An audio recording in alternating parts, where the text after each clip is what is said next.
નમસ્કાર, લક્ષ્યવેદ સાથે હું છું દેવાંશી। દિવાળી આવી છે, મોંઘવારીનો માર છે અને બેરોજગારીમાં તો એમ પણ એક કતાર છે, તમે ના ન પાડી શકો, પરંતુ શું એનાથી ચૂંટણી પર કોઈ અસર થવાની સંભાવના છે? દિવાળી પર જ્યારે બજારોમાં જઈએ છીએ, લોકોને પૂછીએ છીએ કે અત્યારે મોંઘવારી કેવી લાગે છે, તો એ લોકોના મોઢામાંથી બહુ જ બધા શબ્દો નીકળે છે અને કહે છે કે અમે નથી સહન કરી શકતા, પરિસ્થિતિ ખરાબ છે, ખાદ્ય તેલનો ભાવ આસમાને છે, શાકભાજીથી લઈ બધી જ પરિસ્થિતિ અત્યારે એવી છે કે સામાન્ય માણસ હેરાન થાય છે। પણ શું એનાથી અથવા ઘરમાં ભણેલો ગણેલો છોકરો હોય છતાંય સારી અને એ ભણ્યો છે એ પ્રમાણેની નોકરી ન મળી શકે? એવું નહીં કે નોકરી નથી મળતી, એમ તો મજૂરીએ પણ જઈ શકે છે, પરંતુ મજૂરીએ જવું હોય તો કોઈ એમકોમ શું કામ કરશે કે કોઈ એન્જિનિયર શું કામ બનશે? અને એટલે જ ભણ્યા ગણ્યા પછી એની ક્ષમતા પ્રમાણેની એની નોકરી ન મળે તો શું એ સરકારને સવાલ કરે છે? શું એ સમજે છે કે આ સિસ્ટમમાં સરકારનો પણ એક રોલ હોય છે, ફાળો હોય છે? કેવી રીતે લોકો બધા જુએ છે? ચૂંટણીના મુદ્દાઓમાં આ બંને વાતો કેમ ગાયબ જોવા મળે છે? ચર્ચાની શરૂઆત કરીશું। આપણી સાથે ભારતીય જનતા પાર્ટીમાંથી ઉર્વિશભાઈ કંથારિયા, ડોક્ટર મેઘા પટેલ જોડાશે આપણી સાથે, કોંગ્રેસમાંથી આત્મનભાઈ શાહ અર્થશાસ્ત્રી જોડાયા છે, હરીશભાઈ ઝાલા વરિષ્ઠ પત્રકાર આપણી સાથે છે। ઉર્વિશભાઈ, અમારે એ સમજવું છે કે સૌથી પહેલા મોંઘવારી અને બેરોજગારી, આ બે શબ્દોનું ગુજરાતમાં અસ્તિત્વ છે કે નહીં? ચોક્કસ મોંઘવારી અને બેરોજગારી એ ખૂબ જ મહત્વની સમસ્યાઓ છે સમગ્ર જનતા માટે, સમગ્ર દેશ માટે, એટલે સરકાર માટે એક જવાબદારીનું પ્રતીક છે। મોંઘવારી અને બેરોજગારી માટે જનમાનસ શું વિચારે છે તે સૌથી અગત્યનો પ્રશ્ન છે જી। એટલે બેસિકલી એ જુએ છે કે આ પાર્ટીઓનું વલણ કેવી રીતનું છે આ પ્રશ્નો પ્રત્યેનું। ભારતીય જનતા પાર્ટી હંમેશા બેન એવી રીતે માને છે કે કોઈ પણ પ્રશ્ન, જનમાનસનો પ્રશ્ન હોય કે કોઈ પણ વ્યક્તિ, રાજકીય પ્રતિસ્પર્ધી હોય કે રાજકીય સંસ્થા હોય, એને અમે ક્યારેય ઓછું નથી આંકતા। બીજી વસ્તુ કે અમે પોતે ક્યારેય અતિ આત્મવિશ્વાસમાં નથી આવતા કોઈ પણ મુદ્દા માટે, વ્યક્તિ માટે કે સંસ્થા, રાજકીય સંસ્થા માટે। એટલે જનસંવાદથી જે સાચા પ્રશ્નો છે એને ઓળખી અને એને કેવી રીતના એનું નિરાકરણ લાવી શકાય એ હંમેશા અમારો પ્રયત્ન હોય છે। હવે બીજી અગત્યની વાત છે કે જનમાનસમાં જ્યારે ચૂંટણી સમયે જે વાત હોય છે એમાં મુખ્યત્વે કયા પાસાઓ હોય છે? તો મારી દ્રષ્ટિએ 4 પાસા મુખ્યત્વે છે કે એક તો નેતૃત્વ, બીજું કે પ્રશ્નો પ્રત્યેની ગંભીરતા, ત્રીજું કે પરિણામલક્ષી એટલે કે અસરકારકતા, કે ગંભીરતા હોય, નેતૃત્વ હોય પરંતુ અસરકારકતા ના હોય તો પણ એ લોકો નથી ચલાવી લેતા, અને ચોથો પ્રશ્ન આવે છે કે જે પ્રવર્તમાન જે મુખ્ય મુદ્દા છે એ પ્રત્યે એ રાજકીય પક્ષ અત્યારે શું કરી રહ્યો છે। તો આ વાતને ધ્યાનમાં લેતા, આ ચારેય પાસાઓને ધ્યાનમાં લેતા આપે જયારે પ્રશ્ન કર્યો છે કે ચૂંટણી ઉપર એની શું અસર થશે, તો ખૂબ જ નિષ્પક્ષ રીતે રાજકીય ભાવનાથી પર રહીને એક ઇકોનોમેટ્રિક્સના વિદ્યાર્થી તરીકે આજે હું એ કહું છું કે આવતી ચૂંટણીમાં ભારતીય જનતા પાર્ટીનો પ્રચંડ બહુમતીથી વિજય થવાનો છે। ઓકે, એ મારે સમજવું છે ડોક્ટર મેઘા પટેલ તમારી પાસેથી કે મુદ્દાઓ છે એમાં તો કોઈ ના નથી પાડી રહ્યું। ભારતીય જનતા પાર્ટીના પ્રવક્તા પણ કહે છે કે પરિસ્થિતિ એવી છે, પરંતુ એમણે જે 4 મુદ્દા ગણાવ્યા, એ નેતૃત્વ, પરિણામલક્ષી અસરકારકતા, પ્રશ્નોની ગંભીરતા, આ બધા જે વાતો છે, તો એમાં ભારતીય જનતા પાર્ટી લોકોને કન્વિન્સ કરી લે છે। કોંગ્રેસ એ મુદ્દાઓ પર લોકોનો શું અવાજ નથી બની શકતી કે પછી લોકો જોડાતા નથી કોંગ્રેસ સાથે? બેન, આપની વાતનો હું જવાબ આપતા કહું છું કે હવે તમે દેવાંશીબેન રજૂઆત કરી કે કોંગ્રેસ જોડે લોકો જોડાતા નથી, તો એ વાત હું માનું છું કે એવું નથી। કોંગ્રેસ સાથે લોકો જોડાય છે, આજનો બી કોંગ્રેસનો મતદાર જૂનો મતદાર છે અને તે સાથે દરેક સમાજના મતદાર કોંગ્રેસ સાથે જોડાયેલા છે। હવે વાત રહી કે બેરોજગારી અને મોંઘવારીની વાત આપણે કરવા જઈએ છીએ, તો બેરોજગારી અને મોંઘવારીનું જે તમે વલણ જોયું છે કે અત્યારે પ્રજા ત્રસ્ત થઈ ચૂકી છે મોંઘવારીથી, મહિલાઓની હાલત બહુ જ કફોડી થઈ ચૂકી છે, યુવાઓ અત્યારે દેશ છોડીને પરદેશ જવા માંડ્યા છે, તે લોકો અત્યારે રોજગારી માટે આમથી તેમ ફાંફા મારી રહ્યા છે, ત્યારે ભારતીય જનતા પાર્ટી કોઈ પણ સ્ટેન્ડ લઈ નથી રહ્યું, પેપર ફૂટી રહ્યા છે, લોકો મોંઘવારીથી ત્રસ્ત થઈ ચુક્યા છે। તો સાહેબ જે રીતે વાત કરી કે 3 મહત્વના પાસા રહ્યા છે. તો હું સાહેબશ્રીને પૂછું છું કે ભારતીય જનતા પાર્ટી 3 પાસામાંથી કયા પાસામાં અસરકારક ઉતરી રહી છે તે આપ પણ જણાવો. અચ્છા, એમણે તો કહ્યું કે 4 પાસા છે ને, 4 પાસામાં ભારતીય જનતા પાર્ટી સફળ થઈ રહી છે. મારો સવાલ કંઈક અલગ હતો તમને, પણ ઠીક છે, હું ફરીથી આવીશ તમારી પાસે. મને આત્મનભાઈ એ સમજવું છે કે અર્થશાસ્ત્રની દ્રષ્ટિએ જ્યારે અથવા ઇવન ઇન જનરલ પણ ડોલર અને રૂપિયાની પરિસ્થિતિ હોય તો સામાન્ય માણસને એવું જ દેખાય કે રૂપિયો પડી રહ્યો છે, પણ આપણને નાણામંત્રી એવું કે નહીં, ડોલર મોટો થઈ રહ્યો છે. પછી એના પછી એ તર્ક પણ આપે, અને એ તર્ક ભારતીય જનતા પાર્ટી કન્વિન્સ કરીને બહુ બધાને ગળે ઉતારી પણ દેતા હશે, પણ એનાથી વાસ્તવિકતા નથી બદલાવાની. 83 રૂપિયો થયો છે ભાવ, તો એ રહેવાનો જ છે. બેરોજગારીની કતારમાં પેલો માણસ એવું એને કન્વિન્સ કરાવી દેશો કે ભાઈ ઘરે જઈને પકોડા તળજે, તો એ તળી પણ નાખશે, પરંતુ એનાથી એ કતાર ઓછી નથી થઈ જવાની. તો શું સામાન્ય માણસ આ બધી વાતો એને સમજવાની બંધ કરી દીધી છે કે એ સરકારને પૂછતો બંધ થઈ ગયો છે, અને પરિસ્થિતિ શું છે? વોટિંગનો જ્યાં સુધી સવાલ છે, મને લાગે છે ને આપણે જ્યારે પણ ચૂંટણી આવે છે, લોકસભાની હોય કે વિધાનસભાની હોય, ત્યારે આપણે હંમેશા એક ઉત્સવ તરીકે લઈએ છીએ કે લોકશાહીનો મહોત્સવ છે અને એ કરવાનું છે.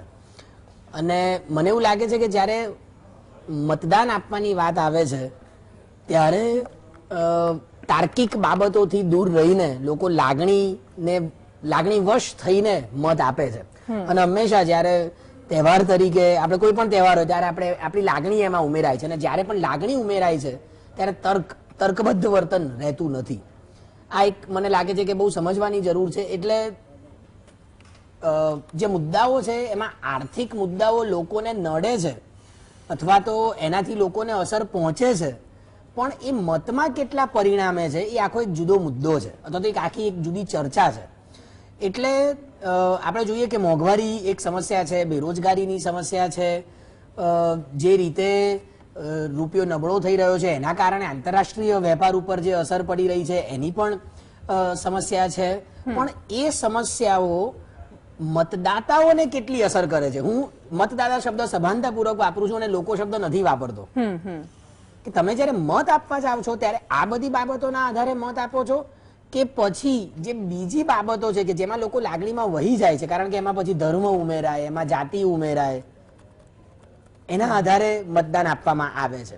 એટલે મને લાગે છે કે મતદાન સમયે અથવા તો જ્યારે પ્રચાર કરવામાં આવે છે એ સમયે આર્થિક બાબતોને જાણી જોઈને બાજુમાં સહેજ ધકેલીને જે લાગણીવશ મુદ્દાઓ છે, જેના માટે આપણે પોપ્યુલિઝમ શબ્દ વાપરીએ છીએ, તો પોસ્ટ ટ્રુથ સોસાયટી જે આખી ઊભી થઈ છે ખાસ કરીને છેલ્લા 4-5 વર્ષમાં, અને એનો જે આખો ખ્યાલ ઊભો થયો છે એના કારણે મને એવું લાગે છે કે આર્થિક મુદ્દાઓ અથવા તો જે મુદ્દા ખરેખર સામાન્ય માણસને, એક ગરીબ વર્ગને અથવા તો મધ્યમ વર્ગને અસર કરનારી બાબતો છે એ ક્યાંક બાજુમાં હાંસિયામાં ધકેલાઈ જાય છે. એટલે ખરેખર મને એવું લાગે છે કે લોકોએ સભાન થઈને એ મુદ્દે ચર્ચા કરવાની જરૂર છે, અથવા તો એ મુદ્દે નેતાઓ ચર્ચા કરે એવું એક વાતાવરણ ઊભું કરવાની જરૂર છે, જેની ક્યાંક ને ક્યાંક કમી સમાજની અંદર અથવા તો લોકશાહીની અંદર છેલ્લા 5-10 વર્ષમાં દેખાઈ રહી છે. ઓકે, મને હરેશભાઈ એ સમજવું છે કે જેટલા પણ ચૂંટણીમાં મુદ્દાઓ થાય છે, આપણે એવું માની પણ લઈએ કે દરેક મુદ્દાઓનું મહત્વ હશે, આપણે એને ના નથી પાડતા, એ ભાવનાત્મક મુદ્દા હોય કે આ બધા, પણ અમુક મુદ્દા હોય છે કે જે વાસ્તવિક હોય છે, એ તમને દરરોજ સ્પર્શે છે. તમે શાકભાજી લેવા જાઓ ત્યારે તમે કોને વોટ આપો છો, એટલે તમે ભાજપને આપશો, કોંગ્રેસને આપશો કે આપને આપશો, એનાથી પેલો શાકભાજીના ભાવમાં કોઈ ફરક નથી પડવાનો. ટામેટાના તો એટલા જ પૈસા આપવાના છે તમારે. પછી નાણામંત્રી એવું કે મેં લહેસુન પ્યાજ નહીં ખાતી, તો એમને ફરક નહીં પડતો હોય, કદાચ એમની પાસેથી શાકવાળા લેતાય નહીં હોય, માની લઈએ કે એમને પોસાતું એ હોય. પણ આ જે વાસ્તવિક વાતો કે જે દરરોજ સંઘર્ષ માણસ કરે છે, એ વાતો એને ઇલેક્શન ટાઈમે ભૂલાવી દેવામાં આવે, તો આ કેવું મિકેનિઝમ હોય છે? દેવાંશીબેન, ભૂલાવી દેવામાં તો કશું નથી આવતું, કારણ કે રોજ સવારે માણસે ઉઠતાની સાથે એની જિંદગી સાથે રોજ લડાઈ લડવાની હોય છે. તકલીફ એ છે કે આ લડાઈ એટલા બધા પરિપર લગતો હોય છે કે એ પછી ચૂંટણી સમયે ભાવનામાં આવે વોટ કરી આવે. મૂળ સવાલ એ છે કે આ જે બધા મુદ્દાઓ છે ને એ આર્ટ ફિલ્મ જેવા છે, અને માત્ર સિલેક્ટેડ ક્લાસ, હું એમ કે સિલેક્ટેડ ક્લાસ જ આ મુદ્દે ચિંતિત હોય છે. એમને લાગે છે કે આ મુદ્દે કંઈ થવું જોઈએ, એથી વધારે નહીં. બાકીની પ્રજા મોટા ભાગે જ્યારે ભારતમાં મતદાન કરતી હોય છે તો એ પર્સનાલિટી કલ્ટ પર, ઇમોશનલ ગ્રાઉન્ડ્સ સેન્ટિમેન્ટલ ગ્રાઉન્ડ્સ, તમે જુઓ કે કઈ રીતે આખું વાતાવરણ ઊભું કરવામાં આવે.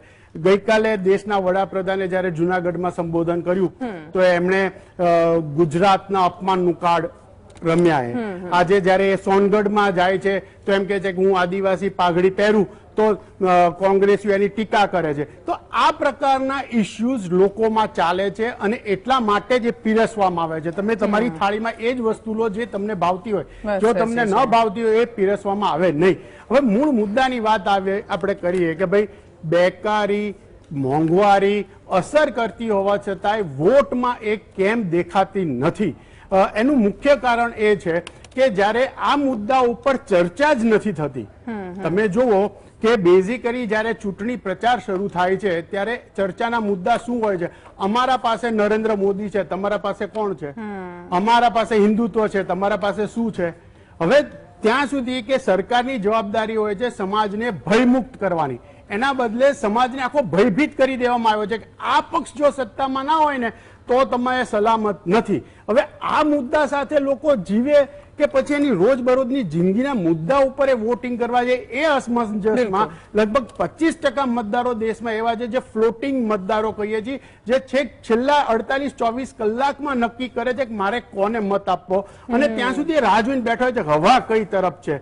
એટલે એ છે ને એક એવું કહી શકીએ કે બહુ જ સરળતાથી એવું શોધે છે કે ભાઈ સલામત ક્યાં છીએ ત્યાં આપણે વોટ કરીએ, અને ત્યાં સુધીમાં તો પોલિટિકલ પાર્ટી, પોલિટિકલ લીડરોએ એવી હવા ઊભી કરી દીધી હોય કે મૂળ મુદ્દા જ ના દેખાય તમને.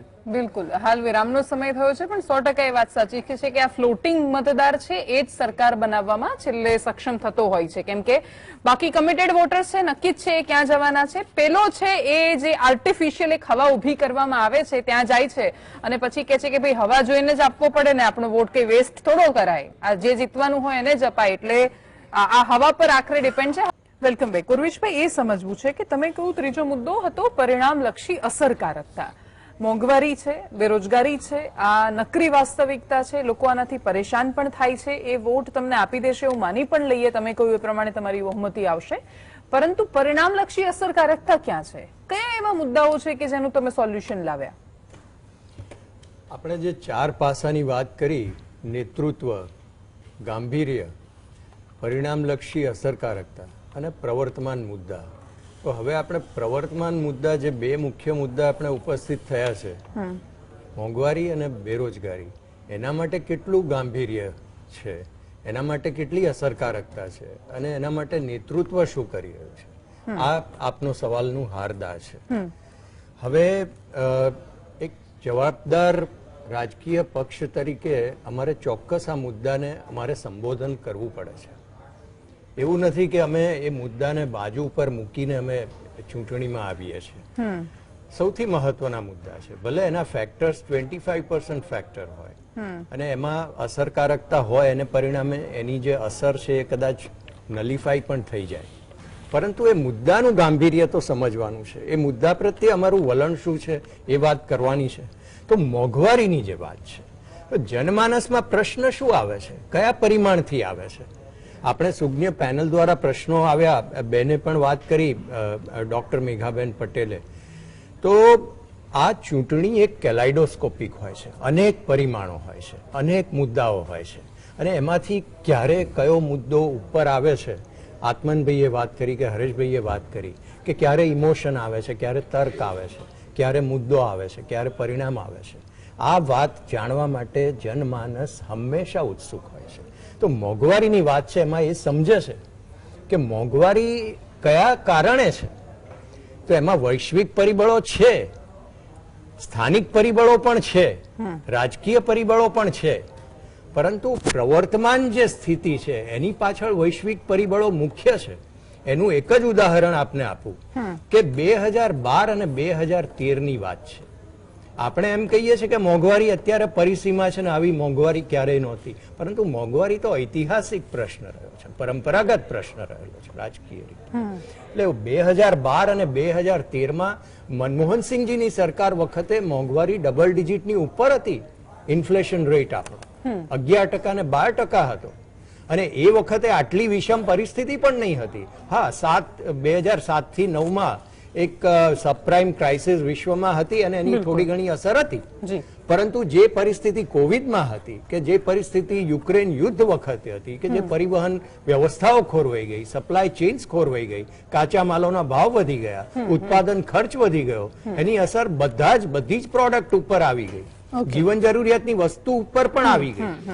છતાં પણ આપણે 7% મોંઘવારીનો દર આપણે મેન્ટેન કરી શક્યા. 7.9% હતો 4 મહિના પહેલા. અને આપણે રિઝર્વ બેંક ઓફ ઇન્ડિયાની મદદથી આર્થિક તરલતાને આપણે બાંધવાનો પ્રયત્ન કર્યો અને એના પરિણામે અત્યારે 7.90 થી ઉતરીને 7% ઉપર આવી ગયો છે. હવે ખરીફ પાક જે છે એની આવકોના આંકડા હવે પ્રસ્તુત થવાના છે. એના આધારે પરિસ્થિતિ કદાચ નેક્સ્ટ ક્વાર્ટરમાં કે આવતા 2 ક્વાર્ટરમાં એ સુધરે એ પરિસ્થિતિ દેખાય છે. અને નિયંત્રણમાં આપણે મોંઘવારીને લાવી શક્યા છીએ, આ પ્રત્યેનું ગાંભીર્ય કેળવી શક્યા છીએ, નેતૃત્વ આ બાબતથી સજાગ છે. એટલે આ એક મહત્વની અને બેરોજગારીની વાત છે. સર, હું બિલકુલ બ્રેક પછી હું આવું આપની પાસે. મેઘા પટેલ પાસે પણ જવું છે અને તમે જે બધા પરિબળો કહ્યા એ પરિસ્થિતિ આત્મનભાઈ પાસેથી પણ સમજવી છે, પણ સાથે સાથે એક સવાલ એ રાજનૈતિક વાતોને લઈને છે. 2012-13માં મોંઘવારી હતી તો સામે વિપક્ષનું હલ્લાબોલ હતું. એ જ લોકો સત્તામાં આવે ને પછી એ પરિબળો ગણાવે તો પછી તમે ત્યારે પણ તો સમજતા હતા કે શું પરિસ્થિતિ છે. રોકાઈશું. મોંઘવારી બેરોજગારીની ચર્ચા કરી રહ્યા છીએ તો એક સવાલ થાય કે શું ખરેખર કોઈ દેશની જનતા એટલી જાગૃત હોય છે કે મોંઘવારી અને નીતિઓના કારણે વડાપ્રધાને રાજીનામું આપી દેવું પડે? આ બહુ મોટો સવાલ છે.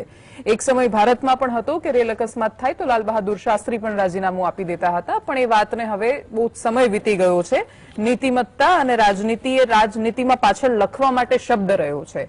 ડોક્ટર મેઘા પટેલ, એ સમજવું છે 2012-13ની જેમ વાત કરી ઉર્વિશભાઈએ કે અર્થશાસ્ત્રીઓ સત્તામાં બેઠા હતા અને છતાંય નીતિઓ પર કોઈ અંકુશ નહોતો. પરિસ્થિતિ ખરાબ હતી દેશમાં, પરંતુ પરિસ્થિતિ ખરાબ છે એવું સામાન્ય જનને અહેસાસ કરાવ્યો હતો ભારતીય જનતા પાર્ટી અને એમના નેતાઓએ. સતત થતા આંદોલન, સરકારને ચારે બાજુથી ઘેરવાની વાત, જિલ્લા ગામે ગામ, નગરે નગર બધી જ જગ્યાએ કરાયેલો વિરોધ પ્રદર્શન. મારો પહેલો સવાલ હતો એ જ ફરીથી સવાલ કે જનતા સમજતી નથી કે તમે સમજાવી નથી શકતા? દેવાંશીબેન, હંમેશા વિપક્ષે એની ભૂમિકા નિભાવી છે. આજે કોંગ્રેસ પાર્ટી લોકોનો અવાજ બનીને ઘરે ઘરે જઈને લોકોની વેદનાને સમજી છે. જ્યારે એ કોરોના પછીનો સમય હોય કે મોંઘવારીનો સમય હોય કે યુવાઓનો જોડે જે અત્યાચાર થઈ રહ્યા છે, એ લોકોને બેરોજગારી જે નડી રહી છે, એના પ્રશ્ન હોય, દરેક પ્રશ્નને કોંગ્રેસે વાચા આપી છે. તો સાહેબે જે બહુ સરસ વાત કરી, તેમને એવું કહ્યું કે મનમોહનસિંહ સાહેબ જયારે પીએમ હતા, કોંગ્રેસનું જયારે શાસન હતું ત્યારે પણ મોંઘવારી હતી. તો હવે તેમને સમજાય છે કે ત્યારે મોંઘવારી હતી તો ત્યારે કેમ સ્મૃતિ ઈરાની જે ખાલી 50 રૂપિયા ગેસની બોટલના ભાવ વધતા હતા તો બાટલો લઈને જતા હતા, ત્યારે પીએમ ને ચૂડીઓ મોકલતા હતા. તો હવે અમને સમજાયું કે એ મોંઘવારી યોગ્ય હતી. જ્યારે આજે ગેસની બોટલનો ભાવ 1000 ને પાર થયો છે, પેટ્રોલનો ભાવ 100 ને પાર થયો છે, ખાદ્ય તેલોના ભાવ 2500 રૂપિયાથી વધી ગયા છે, જ્યારે મોંઘવારી ચરમસીમાએ પહોંચી ગઈ છે, ત્યારે એમને એવો અહેસાસ થાય છે કે એ મોંઘવારી યોગ્ય હતી. તો શું તમે અત્યારે જે મોંઘવારીનું જે અત્યારે ઇન્ડેક્સ વધી રહ્યો છે, અત્યારે તમે જોઈ રહ્યા છો કે છેલ્લા 16 વખતમાં બેન, હું સહમત છું એ વાત સાથે કે મોંઘવારી વધારે છે. મારો સવાલ એ છે કે પ્રિયંકા ગાંધી ક્યારે ગેસનો બોટલ લઈને ગયા પ્રધાનમંત્રીના ઘરની બહાર? તો પહેલી તો વાત છે કે એક વસ્તુ કોંગ્રેસની સરકાર જોડે શીખવાની છે કે કોંગ્રેસે ક્યારે વિપક્ષને અવાજ દબાવવાની કોશિશ નથી કરી.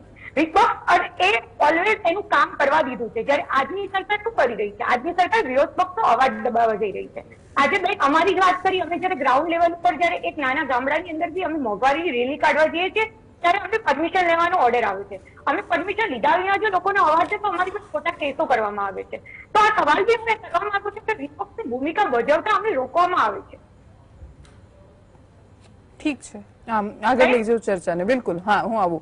આત્મનભાઈ, મને એ સમજવું છે કે જે વૈશ્વિક પરિબળો ઉર્વિશભાઈએ ગણાવ્યા કે આના કારણે આ પરિસ્થિતિ છે દેશમાં, બાકી બધા દેશમાં પણ છે. ડોલર રૂપિયાની સમયે પણ નિર્મલા સીતારમણે એ જ રીતે કહ્યું હતું. શું સામાન્ય જનતા હવે અર્થશાસ્ત્ર એટલું સારી રીતે સમજવા માંડી છે કે એવું કે છે કે ના ના એના કારણે જ આ બધું છે? આમાં તો મોદી સાહેબ તો શું કરે બિચારા? અર્થશાસ્ત્ર તો હું અર્થશાસ્ત્ર ભણાવું છું તો પણ સંપૂર્ણપણે સમજી નથી શક્યો, એટલે સામાન્ય માણસને એ સમજાવવું અને સમજવું ખૂબ અઘરી વસ્તુ છે. મને લાગે છે કે એમાં કોઈ બેમત નથી કે વૈશ્વિક સ્તરે સમસ્યાઓ છે જ. રશિયા યુક્રેન વોરે ખૂબ ખરાબ પરિસ્થિતિ ઊભી કરી જ છે. એની અસરો આપણને દેખાય છે. ઇવન સમગ્ર વિશ્વ ઉપર એની અસરો પડી છે. કોરોનાને કારણે પણ સપ્લાય ચેઇન ખોરવાઈ, એના પછી એટલે વેવ આવ્યા, એના કારણે પણ એ સમસ્યા નડી છે, ખાસ કરીને ભાવ વધારાની અને બેરોજગારીની સમસ્યા. મારો મુદ્દો અહીંયા એ છે કે સમસ્યા હોવી, સમસ્યા સ્વીકારવી અને સમસ્યાનો ઉકેલ લાવવો, આ 3 જુદા જુદા સ્ટેજીસ છે. સમસ્યાનો ઉકેલ ત્યારે આવે જ્યારે તમે પહેલા એ સમસ્યાને સ્વીકારો. આ વર્ષે જેને નોબેલ પ્રાઇઝ મળ્યું ઇકોનોમિક્સનું, ફેડરલ બેંકના ગવર્નર બર્નાર્કી, એમનું એક સરસ વાક્ય છે કે કોઈ પણ ઉકેલ ત્યારે આવશે જ્યારે તમે એ સમસ્યાને સાચી રીતે એને માપી હશે. એટલે એનું માપણી થાય, એ માપણી થાય પછી એને સ્વીકારવામાં આવે કે હા આ સમસ્યા છે, તો તમે એનું સોલ્યુશન લાવી શકો. એટલે સૌથી પહેલા તો મને એવું લાગે છે કે સ્વીકારવાની જરૂર છે કે બેરોજગારી અને મોંઘવારીની સમસ્યા છે, રૂપિયો નબળો પડી રહ્યો છે, તો તમે પછી એના માટે કોઈ નક્કર પગલાં, નીતિ વિષયક પગલાઓ, એ પછી રાજકોષીય નીતિ હોય કે નાણાકીય નીતિ હોય, એ તમે બનાવી શકો. એટલે આ એના પછીનો ફેઝ છે. એટલે મને લાગે છે કે ઘણીવાર એવું થાય છે કે સરકારે એ સ્વીકારવા તૈયાર નથી કે આ સમસ્યા છે. તમે જુઓ હંગર ઇન્ડેક્સનો રિપોર્ટ આવ્યો, એક વાત ચાલી કે આ તો અમે સ્વીકારવા તૈયાર નથી, અમે સ્વીકારવા તૈયાર નથી કે ભારત કરતા પાકિસ્તાનની સ્થિતિ સારી હોઈ શકે કે બાંગ્લાદેશની સ્થિતિ સારી હોઈ શકે કે નેપાળની સ્થિતિ સારી હોઈ શકે. હવે જ્યારે તમે સમસ્યાનો સ્વીકાર જ નહીં કરો તો પછી એ સમસ્યાનો ઉકેલ કેવી રીતે આવશે? આ એક બાબત. બીજી બાબત મારે જે આગળ લઈ જવી છે, અહીંયા વાત નીકળી એની કે તમે જુઓ છેલ્લા કેટલાક સમયથી ખરેખર ચૂંટણી પ્રચાર કેવી રીતે, શું હોવું જોઈએ ચૂંટણી પ્રચારમાં, કે જો અમારી સરકાર આવશે, કોઈ પણ પાર્ટીની ચૂંટણી પ્રચાર હોય કે અમારી સરકાર આવશે તો અમે આટલું કામ કરીશું, અમે ખેતી ક્ષેત્રે આટલું કરીશું, મેન્યુફેક્ચરિંગ સેક્ટરમાં આટલું કરીશું, સેવા ક્ષેત્રે આટલું કરીશું, આટલી રોજગારી ઉભી કરીશું, વગેરે વગેરે વગેરે. તમે જો અત્યારે ચૂંટણી પ્રચાર કેવો થઈ રહ્યો છે, જો અમે નહીં આવીએ તો તમારી જોડે આવું થશે, તો ભારત મુસ્લિમ રાષ્ટ્ર બની જશે, તો પાકિસ્તાન ચઢાઈ કરી નાખશે, તો આદિવાસીઓનું નામો નિશાન મટી જશે, વગેરે વગેરે વગેરે. એટલે આજે નેગેટિવ ઇફેક્ટની ચૂંટણી પ્રચાર થઈ રહ્યો છે, એ બધી જ પાર્ટીઝ કરી રહી છે. આમાં એવું નથી કે કોઈ એક પાર્ટી એમાં આગળ છે કે કોઈ એક બીજી પાર્ટી એમાં પાછળ છે. એટલે આ જે આખું તંત્ર ઊભું થયું છે એ મને લાગે છે કે લોકોના માનસ ઉપર એક નકારાત્મક અસર ઊભી કરી રહ્યું છે. અને માટે જે ખરેખર મુદ્દાઓ છે, જે આર્થિક મુદ્દાઓ છે અથવા તો આર્થિક સિવાયના જે બીજા મુદ્દાઓ છે કે જે લોકોના રોજબરોજના જીવનને અસર પહોંચાડે છે, એ ક્યાંક બાજુમાં રહી જાય છે અને એક ભયનું વાતાવરણ ઊભું થાય છે કે જો અમે આ પાર્ટીને વોટ નહીં આપીએ તો અમારી જોડે આવું થશે. અને માટે પેલા મુદ્દાઓને બાજુમાં રાખીને લાગણીવશ થઈને એક પ્રકારનો ડર ઊભો થાય છે અને એના કારણે આ મુદ્દાઓને બાજુમાં રાખીને લોકો મત ક્યાં આપવો એ વિચારતા થાય છે. આ બાબત મને લાગે છે કે અત્યારે વધારે અસર કરનારી છે. અને બેરોજગારી અથવા તો મોંઘવારી અથવા તો બીજા કોઈ પણ એક આર્થિક સમસ્યા આપણે લઈએ તો મને લાગે છે કે સામાન્ય માણસ માટે સમજવું તો એ ખૂબ અઘરું છે. એક અર્થશાસ્ત્રના અધ્યાપક તરીકે પણ મારે સમજવું હોય તો થોથા લઈને બેસવું પડે છે કે એની માપણી કેવી રીતના થાય છે, એની મેથોડોલોજી કેવી છે. પણ જે સામાન્ય બાબત છે કે લોકોને અસર શું પહોંચે છે, મને લાગે છે એટલી જાગૃતતા પણ જો કેળવાય, એની માપણીમાં ના જઈએ પણ સામાન્ય માણસને કેટલી અસર કરે છે. ધારો કે ગ્લોબલ હંગર ઇન્ડેક્સ જુઓ તો એ માત્ર ખાવાનું મળે છે કે નથી મળતું એટલા પૂરતું સીમિત નથી, એમાં અપોષણની પણ વાત છે, એમાં કુપોષણની પણ વાત છે. તો એટલીસ્ટ એ શું છે અને શા માટે છે એના મૂળ સુધી આપણે પહોંચીએ તો મને લાગે છે કે એ સમસ્યાનું નિવારણ આપણે લાવી શકીશું અથવા તો એના માટે ચોક્કસ દિશામાં નક્કર પગલા ભરી શકીશું. બિલકુલ. લક્ષ્યવેધમાં ફરીથી રોકાઈશું એક વિરામ માટે. બ્રેક પછી સરની પાસે જઈને એ પણ સમજવું છે કે જે અસ્મિતા જગાવવાની કોશિશ થાય છે છેલ્લે, એ કોઈ ગુજરાતી હોવાની અસ્મિતા જગવે છે, કોઈક જાતિવાળી અસ્મિતા, ધર્મવાળી અસ્મિતા, અને ત્રણેય પાર્ટીઓમાં ગળાકાપ સ્પર્ધા છે આ વખતે. એ બધાની વચ્ચે એક માણસ કે જેને ભૂખ છે અને રોટલીની જરૂર છે, એ અસ્મિતા માણસોમાં ક્યારે જાગે છે? રોકાઈશું વિરામ માટે. Welcome back. હરેશભાઈ, કવિઓ તો કહીને ગયા છે કે ભૂખ્યાજનોનો જઠરાગ્નિ જાગશે, પણ એ કોઈ દિવસ જાગતો નથી, એટલા માટે કે એટલો બધો બિઝી હોય છે કે એ રોટલી શોધવામાં જ વ્યસ્ત હોય છે, એના જઠરાગ્નિને પણ જાગવાનો સમય નથી હોતો. ત્યારે બાકી બધી અસ્મિતાઓ જે જગાડવાની હોય છે એ કેવી આસાનીથી જાગી જાય છે, એ સમજવું છે. દેવંશીબેન, તમારા પ્રશ્નનો જવાબ આપવું એ પહેલા એક થોડી વાત કરી લો. ઉર્વિશભાઈએ જે વાત કરી કે આપણે ગ્લોબલ વિલેજના જમાનામાં રહીએ છીએ, એગ્રી. ગ્લોબલ વિલેજના જમાનામાં વિશ્વના કોઈ બી ખૂણામાં થતી ઘટનાની અસર આપણા પર પડે, ત્યાં જ તો સરકારની જવાબદારી આવે છે કે એ અસર કેવી રીતે ઓછી કરવી. હું 2 દાખલા ટાંકીશ કે સરકારનો રોલ મોંઘવારી ઘટાડવામાં કેવી રીતે હોઈ શકે. જુલાઈમાં આપણે ત્યાં ખાદ્ય તેલના ભાવ ખૂબ જ ઊંચા હતા. ગુજરાતીઓ મોટા ભાગે સિંગ તેલ ખાય છે અને તે સમયે ગુજરાત સરકાર પાસે નાફેડમાં 1,87,000 મેટ્રિક ટન મગફળી હતી. સોમાએ એવું કીધું કે જો સરકાર કાં તો ઓફલોડ કરે મગફળી માર્કેટમાં અને જો મિલરો પાસે આવે અને એ પિલાણ કરે તો આ ભાવ નીચે આવે, અથવા તો સરકાર ખુદ પિલાણ કરાવી અને માર્કેટમાં તેલ મૂકે તો આ ભાવ નીચે આવે. એ ના થયું. એનાથી આગળ વધીએ. હમણાં ઓગસ્ટમાં સરકારે સપ્ટેમ્બરમાં સરકારે જાહેરાત કરી કે ભાઈ નેશનલ ફૂડ સિક્યુરિટી નીચે જેટલા બી આપણા 70 લાખ રેશન કાર્ડ હોલ્ડર છે એને આપણે 1 લીટર સબસિડાઇઝ રેટે ખાદ્ય તેલ આપીશું. તમને આશ્ચર્ય થશે દેવાંશીબેન કે આપણે 1,40,00,000 લીટર ઓપન માર્કેટમાંથી તેલ ખરીદ્યું રાજ્ય સરકારે. અને આ તમે સ્ટેટ સિવિલ સપ્લાય કોર્પોરેશન જોડે કન્ફર્મ કરી શકો છો, કારણ કે એમને ડિરેક્ટરે જ મને કીધેલું. તે સમયે ગુજરાત સરકાર પાસે 1,00,000 મેટ્રિક ટન મગફળી હતી અને આપણે 1,40,00,000 લીટર ખાદ્ય તેલ બજારમાંથી ખરીદ્યું. ઓલરેડી માર્કેટમાં તેલની તંગી છે, મિલરો પીલતા નથી નવું. એ સમયે સરકાર ખુદ આટલો મોટો સ્ટોક ખરીદે તે ભાવમાં આગ લાગે કે શું થાય? અહીંયા સરકારની જવાબદારી આવે છે. બેઝિકલી અસ્મિતા જે આપણને નથી, આ અસ્મિતા જે આવે છે ને કેમ આવે છે ખબર છે? છેલ્લે માણસ ગમે તેટલો મોટો હોય લઘુતા ગ્રંથિથી પીડાતો હોય છે. એટલે તમને જયારે ડરાવવામાં આવે, જો આ તમારું અપમાન છે, એટલે હો અચ્છા મારું અપમાન થઈ ગયું, આ મારી માતાનું અપમાન છે, આ મારા રાજ્યનું અપમાન છે, આ મારા દેશનું અપમાન છે, આ મારા સમાજનું અપમાન છે, આ મારા ધર્મનું અપમાન છે. આ દેશમાં ખરેખર ધર્મ વિશે વાત કરવા માટે છે ને આદિ શંકરાચાર્ય 4 પીઠ સ્થાપીને ગયા હતા. આ 4 પીઠાધીશે ક્યારેય આપણને કીધું નથી આટલા વર્ષમાં કે આપણા ધર્મનું ક્યાંય અપમાન થયું છે, પણ તેમ છતાંય દર 15 દિવસે કોઈને કોઈ સંગઠન બહાર આવી જાય કે આપણા ધર્મનું અપમાન થયું. પછી તમે એની કાસ્કેડિંગ ઇફેક્ટ વોટર્સમાં જોશો એટલે તમને ખ્યાલ આવશે કે અસ્મિતા કેમ આટલી પ્રબળ છે.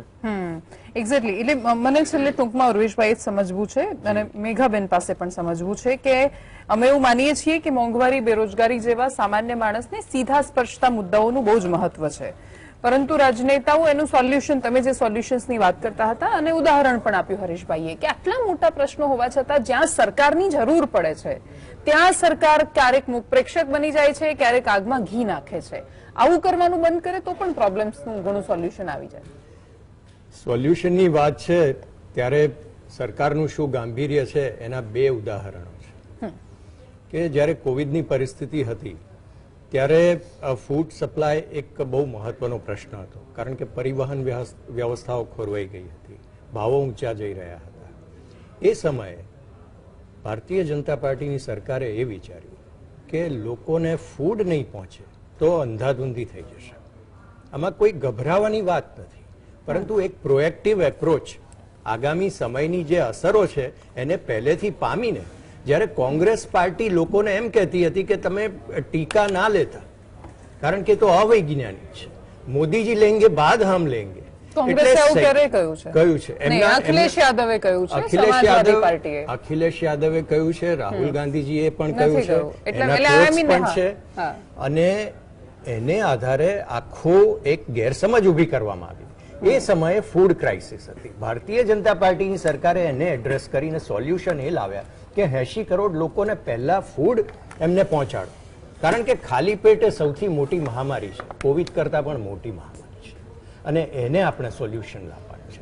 આ સમયે યુનાઇટેડ નેશન્સે ભારતની જે આ જે ઇનિશિયેટિવ હતું એના આધારે યુનાઇટેડ નેશન્સે પણ ફૂડ ડિસ્ટ્રીબ્યુશન પ્રોગ્રામ શરૂ કર્યો ભારતનું જોઈને, અને ત્યારબાદ નોબેલ પ્રાઇઝ આપવામાં આવ્યું, એ વખતનું પીસ પ્રાઇઝ તો એ યુનાઇટેડ નેશન્સને આપવામાં આવ્યું.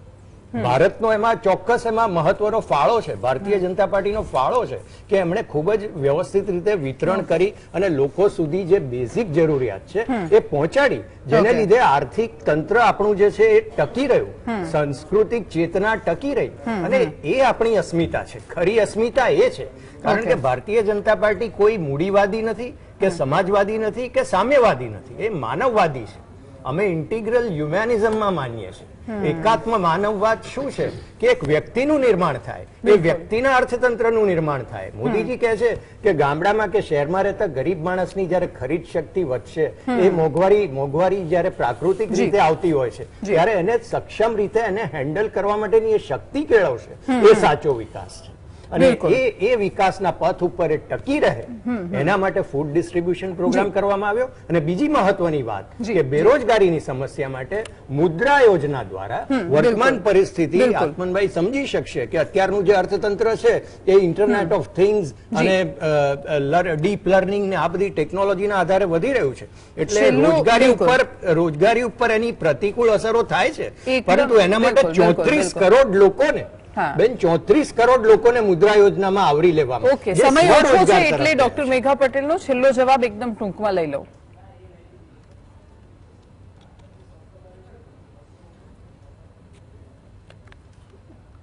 જી મેઘાબેન, અવાજ આવે છે? હા હા, હેલો. હા, મને તમારો જવાબ જોઈએ છે, તમારી કન્ક્લુડિંગ કોમેન્ટ કે તમે આ મુદ્દા પર અમને જેમ સરે વાત કરી કે આટલા બધા પ્રશ્નો એની સામે અમારું સોલ્યુશન છે, તો કોંગ્રેસનું શું સ્ટેન્ડ છે આમાં? પહેલી તો વાત છે કે સાહેબે કયું સોલ્યુશન છે, તો અત્યારે 30 લાખ યુવાનો બેરોજગાર કેમ છે? અને જો સરકાર જો આ રોજગારીનો જે આંક છે, સરકાર રોજગારી આપી શકે છે. જો સરકાર ધારે તો શાળાઓની અંદર 15,000 શિક્ષકોની ભરતી કરી શકે છે, એટલે 15,000 જગ્યાઓ ખાલી પડી છે. તો આ કોઈ રોજગારી અને મોંઘવારી એ કોઈ મુદ્દો નથી, એ લોકોની વેદના છે. અને કદાચ ભારતીય જનતા પાર્ટી વેદનાને સમજી નથી શકી, એટલા માટે આજે ગૌરવ યાત્રાના નિમિત્તે પોતાની ખામીઓ કંટાળી રહી છે. એ જ રીતે સાહેબે સર નહીં આવી શકું, હું બેન તમારી પાસે પણ નહીં આવી શકું. આપ તમામનો ખૂબ ખૂબ આભાર અમારી સાથે જોડાવા બદલ, ચર્ચામાં ભાગ લેવા બદલ. વેદના તો કોઈ નથી સમજી શકતું, બધા માટે આ મુદ્દો જ છે. વોટ મળી જાય, 2-4 કદાચ ડાયવર્ટ થઈ રહે તો એમના માટે એટલો જ વિષય છે. પણ જે પેલો ભૂખ્યો માણસ છે જેની જઠરાગ્નિ ગમે તેટલી જાગી જાય પણ એ કશું કરી નથી શકવાનો, એનો સવાલ પણ નથી પહોંચતો. આ તો એ વચ્ચેના લોકોની વાત છે જે મફતનું અનાજ લઈ પણ નથી શકતા અને ના સારી રીતે ખરીદી શકે છે. એ મિડલ ક્લાસ તો ક્યાં જવાનો? તમારી ભાવનાઓમાં વહી જશે અને વોટ આપી દેશે. નમસ્કાર.